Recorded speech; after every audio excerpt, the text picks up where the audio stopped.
안녕하십니까. 오늘은 제가 그 인슐린과 또 이제 식욕 호르몬, 비만 뭐 이런 내용을 말씀드리려고 합니다. 사실 식욕이라는 건 제가 볼 때는 너무 상대적인 것 같아요. 어떤 사람은 이만큼 먹고 배부르다는 사람도 있고, 어떤 사람은 식탐에 막 빠져 있는 사람들이 있잖아요. 근데 그런 경우가 가장 치료가 쉽지 않은 게 비만과 당뇨병, 더 큰 개념으로 대사증후군이라는 질병을 들 수 있는데요.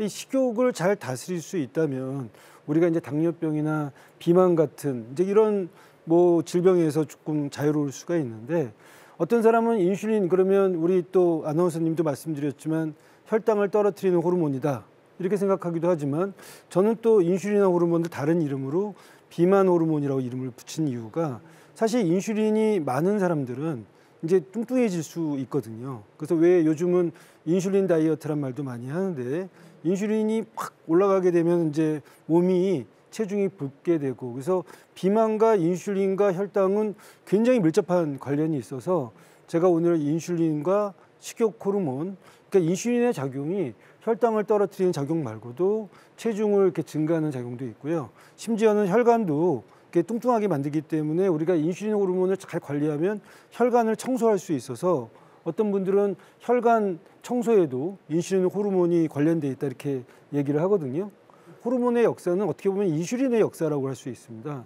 1921년에 벤틴가 베스트가 이제 인슐린을 발견하고, 그 당시에는 이유를 알 수 없이 삐쩍 말라가고 있는 어떤 톰슨이라는 소년이 소아당뇨병 환자였죠. 인슐린을 주고 나서 이제 체중이 붓게 되고 치료를 해서 1922년 노벨 의학상을 타게 됩니다. 그래서 인슐린을 발견하면서 이제는 당뇨병은 다 치료됐구나라고 생각을 했지만, 벌써 100년이 지났는데도 당뇨병이 치료가 안 되는 이유가, 당뇨병이 일으키는 호르몬이 인슐린만 있는 게 아니고요. 아까 얘기했던 대로 지방에도 호르몬이 있고 근육에도 호르몬이 있고요. 신경에도 또 뇌에도 호르몬이 있는데, 결국은 당뇨병을 치료하는 데 있어서 우리가 왜 공부를 잘하려면 국어만 딥다한다고 잘 되는 것도 아니고, 수학만 집중해서 공부한다고 되는 것도 아니고, 전반적인 국어, 영어, 수학, 사회, 과학을 잘해야지 성적이 올라가는 것처럼 여러 가지 8가지 분야의 과목들을 잘 해야지만이 성공적인 당뇨병 관리를 할 수 있기 때문이고요. 그래서 아마도 당뇨병이 그렇게 일찍 발견됐고 인슐린 호르몬이 발견됐지만 치료가 잘 안 되고 있는 건지도 모르겠습니다. 또 한 가지, 이 당뇨병에 있어서 환자분들이 많이 물어봐요. 저는 왜 뚱뚱하지도 않은데 당뇨병이 생길까요? 라고 얘기 많이 하거든요. 마른 당뇨병이라고 있습니다. 뚱뚱한 사람이 당뇨병이 잘 생기기도 하지만, 마른 당뇨병 환자들은 인슐린이 잘 안 나와서 생기는 당뇨병 환자들도 많고요. 또 혈당 조절이 안 되면 뚱뚱했던 당뇨병 환자들이 또 살이 빠지기도 합니다. 또 한 가지는, 또 뚱뚱한 이 당뇨병 환자들은 뭐가 제일 큰 문제냐면 인슐린 저항성 때문에 당뇨가 생기는 거예요. 그러니까 그런 분들한테 호르몬 검사를 해보면 인슐린 호르몬이 굉장히 많이 나옵니다. 그러니까 그분들은 인슐린이 이렇게 많이 나오는데 왜 내가 당뇨병이 생겼습니까? 그러니까 저는 뭐라고 얘기하냐면, 당뇨병을 가난에 비유하자면, 돈을 못 벌어도 가난하지만 돈을 많이 벌어도 과소비를 하면 우리가 이제 가난해질 수밖에 없는 거죠. 이 인슐린 저항성이 바로 인슐린에 대한 과소비입니다. 인슐린이 많이 나오지만 그거를 혈당을 떨어뜨리는 데 쓰지 못하고 딴 데 쓰기 때문에 결국 이 인슐린에 대한 효과가 떨어져서, 인슐린은 많이 나오지만 작용이 떨어지게 되는 거예요. 그러면 당뇨가 생기겠죠. 근데 인슐린 저항성이 좀 어려운 개념이지만, 인슐린이 말하자면 오작동했다고 볼 수가 있는데, 인슐린 기능이 떨어지면 어떤 문제가 생기냐면, 이런 인슐린 저항성 때문에 당뇨도 생기고 비만도 생기고 심장병도 생기고 고지혈증도 생기고 고혈압도 생기고, 이렇게 되면서 또 암이나 치매까지도 생길 수 있는 게 바로 인슐린 저항성이거든요. 그러니까 인슐린을 보충하는 것도 중요하지만 저항성을 떨어뜨리는 게 또 중요하고, 인슐린 말고도 다른 호르몬들의 균형을 잡아주는 게 당뇨병한테는 중요한데, 아마 당뇨병의 뭐 원인이랄까, 뭐 인슐린 저항성의 결과랄까 했을 때 제일 우리가 많이 생각하는 게 비만이거든요. 그러니까 우리는 비만을 단지 외모적인 이유로만 생각을 하지만, 사실 비만이라는 게 이제 결국은 이런 호르몬 저항성을 일으켜서 성인병의 종합 세트라고 할 수 있는 대사증후군을 일으키기 때문에 문제인데요. 아이들 때는 이렇게 되게 지방세포들이 많이 있습니다. 근데 아이들이 건강한 이유는 아이들의 지방은 대개는 갈색 지방이 많거든요. 지방이라고 다 나쁜 건 아닙니다. 갈색 지방이라는 건요, 열을 생산하는 지방이기 때문에 갈색 지방이 많은 사람들은 대사적으로 건강하는데요. 나이가 들면서 갈색 지방은 퇴화되고 대개는 이제 뭐 목 뒤나 겨드랑이 정도, 쇄골 밑에 정도의 갈색 지방이 있는 사람도 있고 나이가 들어서 없는 사람도 있습니다. 대개는 백색 지방이라고 해서 쓸데없는 이제 내장 지방 같은 것들이 생기는 거죠. 사실 이제 에리직톤이라는 사람이 있습니다. 식욕을 갖다 못 참고 식탐이 많았던 사람인데요. 팔고 모든 걸 다 팔아서 음식을 사 먹었다고 하는데 나중에 팔 게 없으니까 자기 딸을 팔아서라도 뭐 음식을 사 먹었다. 이거 르네 마그리트의 마술사의 네팔의 자화상이라는 건데요. 우리 이런 경우 많잖아요. 먹고 이게 또 들어가기도 전에 또 포크로 뭘 찍고 이런 게 다 사실은 거짓 배고픔이거든요. 실제로 내가 배고프지는 않고 궁핍하지는 않은데 늘 배고픈 사람들, 그런 사람들은 이제 참을 수 없는 야식의 유혹에 빠지게 되고요. 이런 식욕과 관련된 호르몬들은 사실은 머리에서도 나오지만 배에서도, 창자에서도, 소장에서도 나오는데 이런 호르몬들의 균형을 잘 맞추면 비만도 근본적인 호르몬으로 해결될 수 있고 당뇨도 조절될 수 있다는 거죠. 그러니까 우리 몸에는 식욕을 촉진하는 호르몬이 있고 이제 됐어, 그만 먹어라는 호르몬이 있는데 렙틴이라는 호르몬은 이제 배부르니까 그만 먹으라는 호르몬이고요. 그렐린이라는 호르몬은 뇌에서 나오는 호르몬인데 내가 이제 배가 고프니까 자꾸 먹으라고 하는 호르몬이 있고요. 아까 제가 얘기했던 당뇨병에 관련된 인슐린이라는 호르몬도 일종의 이 식욕을 촉진하는 호르몬이거든요. 그래서 사실은 인슐린이 급격히 올라가게 되면 식욕이 올라가게 돼 있습니다. 그래서 당뇨병 치료에 있어서는 인슐린의 기능을 도와주는 저항성을 떨어뜨리는 방법하고 또 이제 인슐린 분비를 촉진시키는 그런 방법들이 굉장히 근본적인 치료가 될 텐데 당뇨병 우리가 많이 알고 있다고 생각하고 너무 흔한 질환을 생각하죠. 한마디로 당뇨병은 이름이 좀 잘못됐어요. 당뇨병이라는 거는 소변에서 당이 나온다고 해서 당뇨병이라고 하지만 본질적인 당뇨병의 병인은 혈액 속에 당이 많은 거거든요. 그게 그냥 결과적으로 소변으로 빠져나오는 거니까 우리는 결과만 갖고 병명을 지은 건데요. 사실 당뇨병이라는 거는 이 피 속에 혈당이 많아서 126 이상 되면 우리가 당뇨병이라고 하는데 소변으로 당이 빠져나오려면 180이나 200 정도 돼야 되거든요. 그러니까 그때쯤 소변에서 당이 나올 때는 이미 뭐 말하자면 너무 늦은 거죠. 소잃고 외양간 고치는 수준이 되기 때문에 사실 당뇨병을 제대로 이름을 붙인다면 당혈병으로 해야 되겠다라는 생각이 저는 들고요. 사실은 이제 이 당뇨병 그러면 다 안다고 생각해요. 사람들은 뭐 소변 자주 보고 헛헛해서 자꾸 먹고 뭐 그런 거 아니야? 라고 얘기하지만 이 당뇨병의 증상은 맞습니다. 물을 많이 먹게 되고 이제 다음, 소변을 많이 보게 되고 다뇨, 다식, 음식을 많이 먹게 되고 그래서 당뇨병은 우리가 3다의 증상이라고 얘기를 하는데 사실 당뇨 그 자체가 문제가 되지는 않습니다. 우리가 뭐 환자들한테 물어봐요. 아주 간단한 질문이지만 당뇨 환자가 더 오래 살겠습니까? 정상인이 더 오래 살겠습니까? 아니 선생님, 정상인 사람들이 더 오래 살지 당뇨 환자가 더 오래 살겠습니까? 이렇게 얘기하는데 당뇨가 있는데 합병증이 있는 사람하고 없는 사람하고 그러면 정상인 사람하고 누가 더 오래 살겠습니까? 그러면 조금 이렇게 긴가민가 하지만 실제적으로 연구 결과에 의하면 당뇨가 있으면서 합병증이 없는 사람이 제일 오래 살았다는 거예요. 그러니까 결국 본질적으로 당뇨병에서 가장 큰 문제는 혈당이 높고 낮의 문제가 아니라 합병증의 문제인데요. 합병증 그러면 당뇨 환자들이 제일 걸리기 싫은 게 당뇨발 때문에 절단하는 거, 투석하고서 일주일에 2~3번은 투석하러 가는 거. 투석하기 전에 몸이 뭐 찌부둥하고 뭐 노폐물이 차고 요독기에 빠져 있으니까 힘들고 또 투석하고 나면 물을 또 많이 빼가지고 또 처지고 나 투석은 절대 하지 말아야 되겠다 이런 얘기를 하지만 종종 이제 당뇨의 합병증이 10년, 20년 진행하게 되면 혈액 투석을 하는 분들이 많이 생기게 되는 거죠. 물론 급성 합병증이라고 해서 혈당이 높아져서 뭐 혼수 상태에 빠지는 사람도 있고요. 어떤 사람은 혈당이 500, 600 지난주에 응급실에 왔던 분은 혈당이 1000이 넘어서 보통의 우리가 혈당 우리 손끝에서 하는 걸로는 검사 결과가 안 나오고요.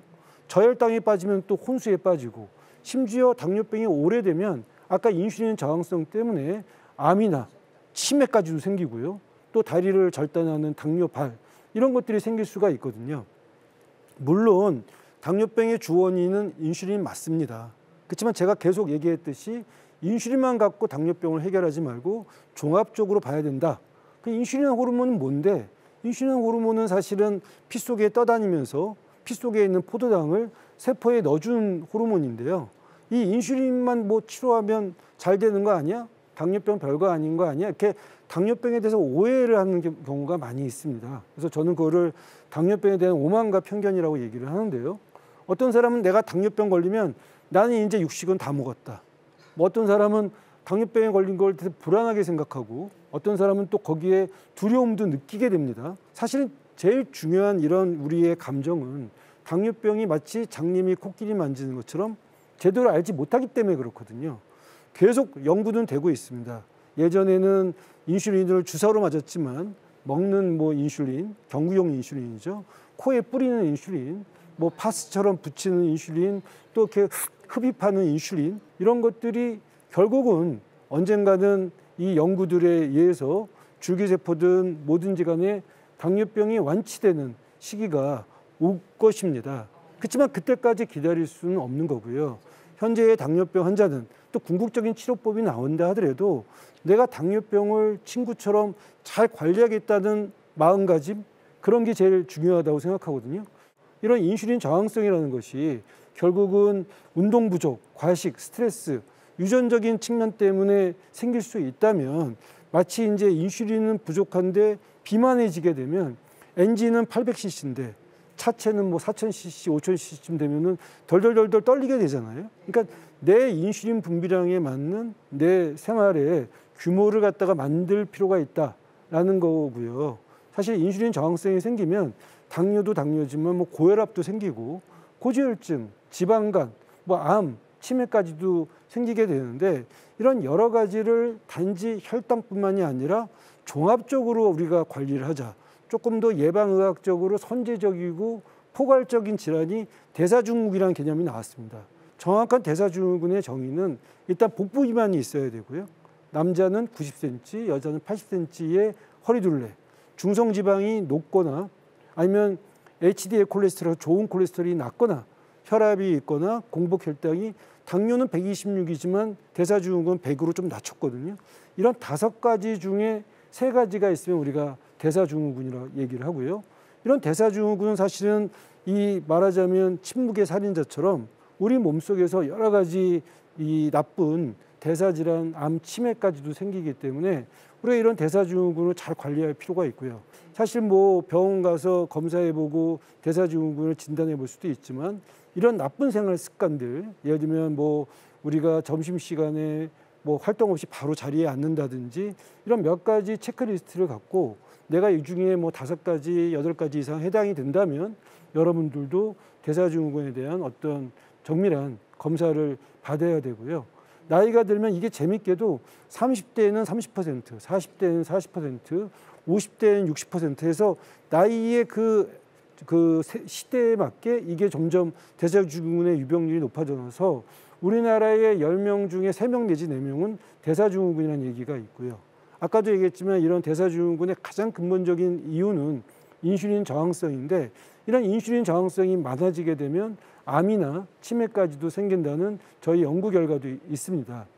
강조를 하자면 당뇨병, 대사증후군 다 호르몬 질환이고요. 한 가지 호르몬만 갖지 말고 또 호르몬의 분비만 생각하지 말고 이런 저항성이 있을 때 다양한 질병이 생길 수가 있고 이런 당뇨병이나 이 대사증후군이 있으면 단지 그 질병뿐만이 아니라 이 혈관에 문제가 생깁니다. 혈관병이죠. 그래서 혈관 관리를 잘해야 된다. 그런 얘기를 말씀드리겠습니다. 정리하자면 우리가 이제 인슐린만 잡으면 당뇨병 치료에 성공할까? 그렇지 않다는 거죠. 아까도 계속 강조하지만 다양한 호르몬들의 균형을 생각해라는 거고요.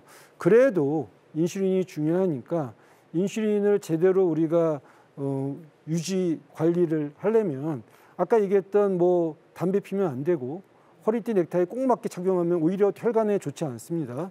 식품적으로 따지면 가공식품, 인스턴트 식품 먹지 말라는 거죠. 그래서 어떤 면에서 인슐린 호르몬만 잘 관리해도 혈관이 깨끗해질 수 있다. 혈관 청소부라는 얘기를 하는데요.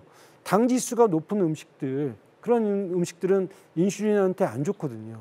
혈당은 칼로리는 똑같은데 잡곡밥이라든지 백설기를 비교해 보면 백설기하고 또 라면 이런 걸 비교해 보면 이런 것들은 혈당이 급격히 올라가서 인슐린이 급격히 올라가기 때문에 췌장이 금세 지치기가 쉽습니다. 그러면 인슐린 분비가 영향을 미칠 수가 있고 금세 이제 인슐린이 고갈될 수도 있는 거죠. 그래서 당지수가 높은 음식들, 뭐 예를 들면 빵이니 국수니 튀김 음식 이런 것들, 액상, 가당, 음료 이런 것들은 우리가 피하는 게 좋고요. 반대로 잡곡밥이라든지 우유, 멸치, 시금치 같은 칼슘 이런 것들은 인슐린 분비에 도움이 되거든요. 뭐 섬유질이 많은 양배추, 물 많이 드시고 이런 것들이 우리가 인슐린 분비나 식욕 호르몬에 도움이 되고요.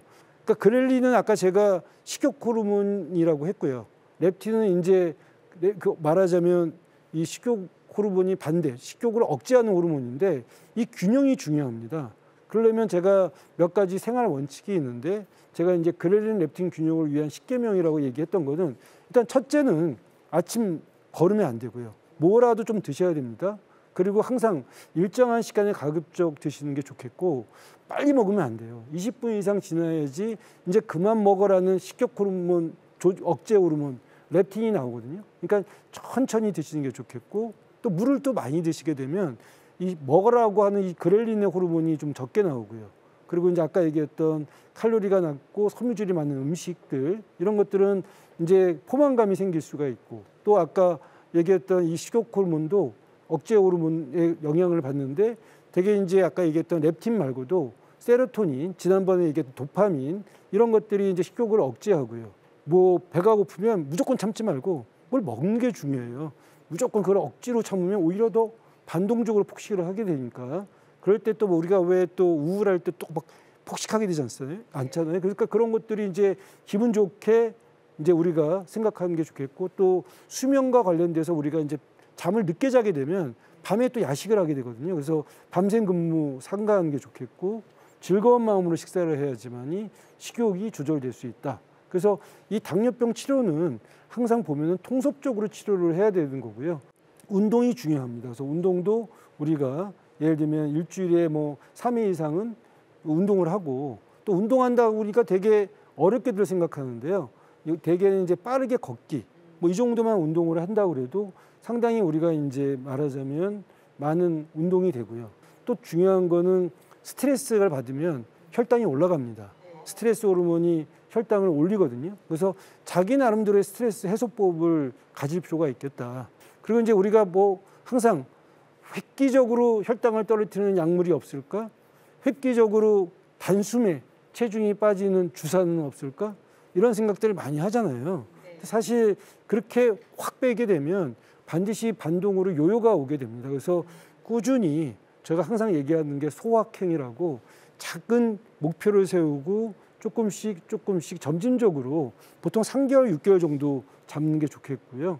체중을 잘 빼는 이유가 그냥 우리가 근육을 빼서 체중이 빠질 수도 있지만 지방을 빼서 체중이 빠져야 되기 때문에 건강상의 이득으로 체중 감량을 하는 게 중요하고 체중을 얼만큼 감량했다는 게 중요한 아니라 그걸 어떻게 유지하는 게 중요하고요. 아마 이런 당뇨나 비만에서 제일 나쁜 게 설탕인데 설탕도 조금씩 줄여나가는 습관을 가져야 됩니다.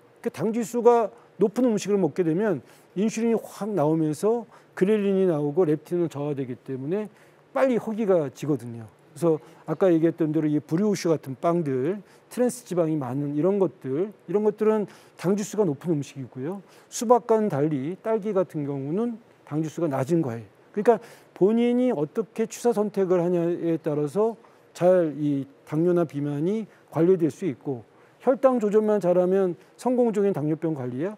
그렇지 않거든요.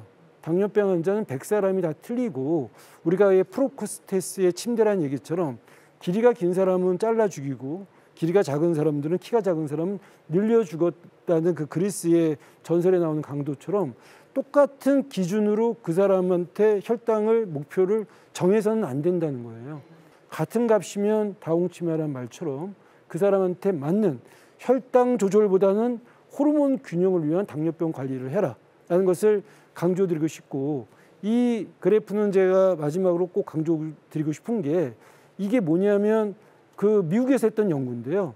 이 당뇨 전 단계 환자들을 약으로 하는 사람, 생활 습관을 고치는 사람, 그다음에 이제 그냥 내버려 두는 사람 이렇게 봤더니 그냥 내버려 두는 사람보다는 약으로 했더니 당뇨가 예방됐다는 건데 그거보다도 더 확실하게 2배 이상 효과를 보였던 사람은 생활 습관을 개선했다는 거죠. 그러니까 약보다도 더 중요한 거는 나의 생활 습관 개선을 통한 호르몬 균형이고요. 저는 이제 당뇨 환자들한테 항상 명의를 찾지 말고 본인이 명환자가 되라. 본인이 반의사가 되라. 나도 이제 왜냐하면 우리가 코치고 우리는 감독이지 운동선수는 바로 당신들 당뇨병 환자들이다 얘기를 하거든요. 자가관리가 중요합니다. 우리가 예를 들면 체중을 조금만 줄여도요. 혈당은 30, 50 정도 떨어질 수 있고요.